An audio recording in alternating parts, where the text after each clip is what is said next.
Barnabas went as usual into the Jewish synagogue. There they spoke so effectively that a great number of people and Gentiles believed. But the Jews who refused to believe stirred up the Gentiles and poisoned their minds against the brothers.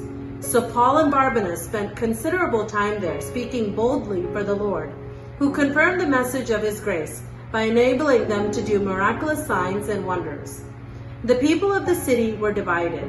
Some sided with the Jews, others with the apostles.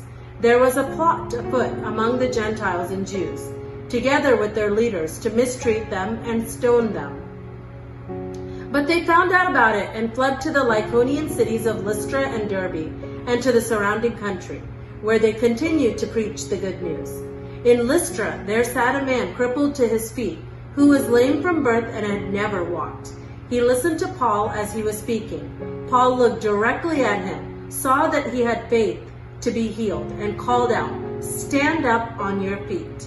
At that, the man jumped up and began to walk.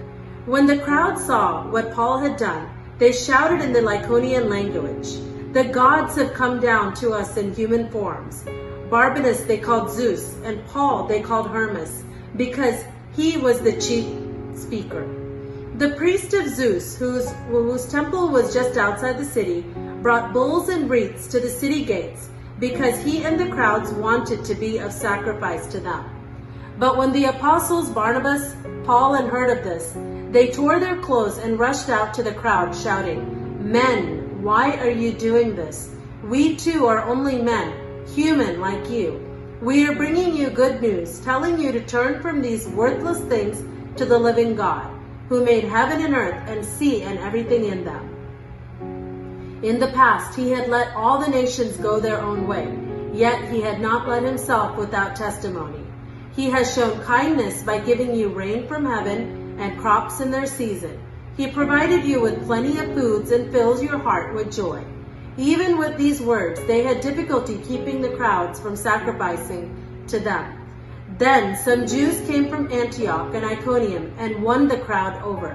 They stoned Paul and dragged him outside the city, thinking he was dead. But after the apostles had gathered around him, he got up, went back to the city. The next day he and Barnabas left for Derbe. They preached the good news in that city and won a large number of disciples. Then they returned to Lystra, Iconium, and Antioch, strengthening the disciples and encouraging them to remain true to the faith. "We must go through many hardships to enter the kingdom of God," they said. Paul and Barnabas appointed elders for them in each church with prayer and fasting, committed to them to the Lord, in whom they had put their trust. After going through Pisidia, they came into Pamphylia, and when they had preached the words in Perga, they went back to Attalia. From Attalia they sailed back to Antioch, where they had been committed to the grace of God for the work they had now committed.